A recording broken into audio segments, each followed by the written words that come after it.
मध्यम निकाय 17 वनपत्ता सूत्तम। वनपत्ता का मतलब बहुत घना जंगल, जंगल के भीतर की जो जगह है उसको वनपत्त ऐसा कहता है। मैंने ऐसा सुना, एक समय भगवान श्रावस्ती में जैतवन में अनाथपिंड की आश्रम में विहार कर रहे थे। वहाँ भगवान भिक्षुओं को अभिसंबोधन किया, भिक्खवे जी गुरुवे ऐसा करके उन भिक्षुओं ने प्रत्युत्तर दे दिया। भगवान इस प्रकार बताया, वनपत्त पर्यायम वो भिक्खवे देशस्सामी। भिक्षुओं, मैं निबिड़ वन के बारे में आप लोगों को बताऊंगा। घना जंगल। भिक्षुओं, आप श्रद्धापूर्वक इसको सुने, मैं बता रहा हूँ। जी बंदे ऐसा करके उन भिक्षुओं ने प्रत्युत्तर दे दिया। भगवान इस प्रकार बताया, इस सूत्र में बुद्ध साधना के लिए कौन सा स्थल उपयुक्त है, कौन सा स्थल छोड़ना चाहिए ऐसा कहता है। तो कोई भी भिक्षु या साधक के लिए ये सूत्र बहुत उपयुक्त है। तो जो भिक्षु है, साधक है, ऐसा उपयुक्त स्थल के लिए ढूंढ रहा है, वो स्थल कैसा होना चाहिए इसके बारे में भगवान इस सूत्र में बता रहा है। तो ऐसा साधक को, ऐसा भिक्षुओं को इस सूत्र आप शेयर कर सकता है। भिक्षुओं, एक भिक्षु एक वन के करीब रह रहा है। वनपत्त का मतलब बहुत घना जंगल, निबिड़ वन ऐसा अर्थ है। तत्सतं वनपत्तम उपनिस्साय विहरतो अनुपट्ठिता चैव सदीना उपट्ठादि। इस प्रकार वो करने के समय उसका जो सदी है प्रतिष्ठित नहीं होता। सदी का मतलब जागृता है, लेकिन सदी का जो सही डेफिनेशन है सतिपट्ठान सूत्र में ऐसा दिया है।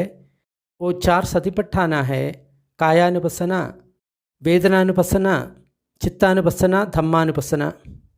इसका मतलब शरीर में अपना मन रख करके वो अपने शरीर में क्या हो रहा है ये जानता है, शरीर में क्या संवेदना हो रहा है ये जानता है, चित्त में क्या हो रहा है और चित्त में क्या धर्म हो रहा है, ऐसा प्रज्ञापूर्वक वो जानने के लिए कोशिश करता है, उसको सदी कहता है। लेकिन यहाँ पे क्या होता है, उस भिक्षु को सदी नहीं होता, जागृत नहीं होता। असमाहितंच चित्तम न समाधीयति। उसको जो असमाहित चित्त है वो समाधिस्थ नहीं होता। इसका मतलब उसका चित्त समाधि में रमण नहीं करता। अपरिक्षिणा च आसवा न परिखायम गच्छन्ति। उसके मन में जो आसव है या कलंक है वो कम नहीं होता, क्षय नहीं होता। अननुपत्तंच अनुत्तरम योगक्षेमम नानुपापुनादि। और वहाँ पे रह करके उसको जो अरहंत का जो फल प्राप्ति है वो नहीं मिल रहा है। एक भिक्षु का जीवन के लिए क्या क्या चाहिए वो भी वहाँ पे बहुत मुश्किल से मिलता है। चीवर है, भिक्षान्न है, दवा है और रोगी के लिए जो कुछ आवश्यक वस्तु हैं वो बहुत मुश्किल से वहाँ पे मिलता है। चीवर, पिंडपाद, सेनासन, गिलान पच्चिया, भेषज परिखार, ये सब भिक्षुओं की जो जीवन धारण के लिए आवश्यक वस्तु है, भिक्षान्न है, रहने के लिए जगह है, दवा है, वो सब बहुत मुश्किल से वहाँ पे मिलता है। तब उस भिक्षु को इस तरफ सोचना चाहिए, इस तरफ चिंतन करना चाहिए, इस वन के करीब रहने से मेरा सदी है या माइंडफुलनेस या जागृता है वो प्रतिष्ठित नहीं होता, मेरा मन समाधि में प्रतिष्ठित नहीं होता, मेरा आसवों का या कलंकों का क्षय नहीं होता, मेरा अनुत्तर योगक्षेम का प्राप्ति नहीं हो रहा है। इसका मतलब अरहंत का जो फल प्राप्ति है वो नहीं हो रहा है, और जो भी ब्रह्मचर्य से जो होना चाहिए वो नहीं हो रहा है। उसके अलावा जो भिक्षु के लिए जितना जो आवश्यकता है, चीवर है, भिक्षान्न है, रहने के लिए जगह है, दवा है, रोगियों की जो आवश्यक वस्तु हैं वो भी बहुत मुश्किल से यहाँ पे मिलता है। ऐसा होता है तो उस भिक्षु उस दिन और उस रात को ही वो जंगल छोड़ करके चलना चाहिए। उस भिक्षु को वहाँ पे नहीं रहना चाहिए। ऐसा भी बहुत साधक है आजकल, ध्यान के लिए एक जगह ढूंढ करके वो घूमता है, कुछ जगह पे चल कर के उन लोग ध्यान करने के लिए कोशिश करता है, लेकिन अगर मान लो उन लोगों का समाधि नहीं लगता, उसका मन वहाँ पे जागृत नहीं रहता और उसके लिए जो अनुकूल वस्तु नहीं मिलता, तब उसको वहाँ पे छोड़कर जाना ही चाहिए। एक दूसरा उदाहरण समझें। एक भिक्षु एक वन के करीब रह रहा है, उसके मन में सदी प्रतिष्ठित नहीं हो रहा है, समाधि नहीं हो रहा है, आसव क्षय नहीं हो रहा है और उसको जो अनुत्तर योगक्षेम भी नहीं मिल रहा है। इसका मतलब जो ब्रह्मचर्य के लिए जो कुछ जी रहा है उसका कोई उपलब्धि नहीं हो रहा है। लेकिन एक भिक्षु के लिए जो कुछ आवश्यक वस्तु है वो सब कुछ वहाँ पे उपलब्ध है। जैसे भिक्षान्न है, रहने के लिए जगह है, चीवर है, दवा है, रोगियों के लिए जो कुछ आवश्यक वस्तु है सब कुछ वहाँ पे उपलब्ध है और वो सब आसानी से मिलता है। तब उस भिक्षु को इस प्रकार सोचना चाहिए, इस वन के करीब रहने से मेरा मन में सदी प्रतिष्ठित नहीं हो रहा है, समाधि नहीं हो रहा है, मेरा आसव क्षय नहीं हो रहा है, मेरा अनुत्तर योगक्षेम नहीं मिल रहा है। लेकिन एक भिक्षु के लिए जो कुछ आवश्यक वस्तु हैं यहाँ पे आसानी से मिलता है। भिक्षान्न है, चीवर है, रहने के लिए जगह है, दवा है और रोगियों के लिए जो कुछ आवश्यक वस्तु हैं वो बहुत आसानी से उपलब्ध हो रहा है। लेकिन मैं गृहस्थ जीवन से इसलिए प्रवज्जित नहीं हुआ, इसलिए सन्यासी नहीं हुआ कि मुझे चीवर मिले, भिक्षान्न मिले, रहने के लिए जगह मिले, दवा मिले और रोगियों के लिए जो कुछ आवश्यक वस्तु है वो मिले। इसके लिए मैं प्रवज्ञा नहीं लिया, इसके लिए मैं सन्यासी नहीं बना। ये भी नहीं, इस वन के करीब रहने से मेरा जो सदी है वो प्रतिष्ठित नहीं हो रहा है, समाधि नहीं मिल रहा है, मेरा आसव या मन में जो कुछ दोष है वो क्षय नहीं हो रहा है, मेरा अनुत्तर योगक्षेम भी नहीं हो रहा है। उस भिक्षु को ऐसा सोच करके, ऐसा संकल्प करके उस वन को छोड़ना चाहिए। उन लोग वहीं पे नहीं रहना चाहिए। उसको भोजन मिल रहा है, रहने के लिए जगह मिल रहा है, चीवर मिल रहा है, सब कुछ मिल रहा है, लेकिन उसका मन वहाँ पे सदी में प्रतिष्ठित नहीं हो रहा, समाधि नहीं मिल रहा है, आसव क्षय नहीं हो रहा है, तो उस भिक्षु को वो जगह छोड़ना ही चाहिए। एक और उदाहरण से समझें। एक भिक्षु एक वन के करीब रह रहा है, जंगल के करीब रह रहा है। उस समय उसका मन का जो सदी है वो प्रतिष्ठित हो रहा है, माइंडफुलनेस या जागृता प्रतिष्ठित हो रहा है, उसका मन समाधि में लीन होता है, उन लोगों का आसव क्षय हो रहा है और उनका अनुत्तर योगक्षेम का प्राप्ति भी हो रहा है। भिक्षुओं का अनुत्तर योगक्षेम क्या है? जो कुछ वो चाहता है वो सब कुछ मिलता है। समाधि के क्षेत्र में, प्रज्ञा के क्षेत्र में, वही उसका योगक्षेम है। लेकिन वहाँ पे रहने से एक भिक्षुओं को जो कुछ आवश्यक वस्तु है, जैसा चीवर है, भिक्षान्न है, रहने के लिए जो जगह है, दवा है और रोगियों की जो अन्य वस्तु है, वो सब बहुत मुश्किल से मिलता है। लेकिन उस भिक्षु को ऐसा संकल्प करना चाहिए, ऐसा सोचना चाहिए, इस जंगल के करीब रहने से मेरा मन की जो सदी है प्रतिष्ठित हो रहा है, समाधि मिल रहा है, मेरा आसव का क्षय हो रहा है, मुझे अनुत्तर योगक्षेम का प्राप्ति भी हो रहा है।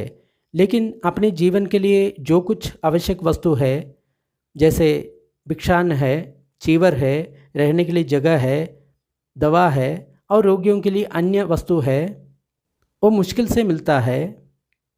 लेकिन मैं गृहस्थ जीवन छोड़ करके सन्यासी इसलिए नहीं हुआ, मुझे चीवर या वस्त्र मिले, भिक्षान्न मिले, रहने के लिए जगह मिले, दवा मिले, रोगियों के लिए जो कुछ अन्य वस्तुएं मिले, उसके लिए मैंने गृह का त्याग नहीं किया। ये भी नहीं, इस वन के करीब रहने से मेरा सदी प्रतिष्ठित हो रहा है, मेरा समाधि लग रहा है, मेरा आसव का क्षय हो रहा है और मुझे अनुत्तर योगक्षेम का प्राप्ति भी हो रहा है। ऐसा संकल्प करके, ऐसा विचार करके उस भिक्षु को उसी जंगल के करीब रहना चाहिए, वहाँ से नहीं जाना चाहिए। एक और उदाहरण से समझें।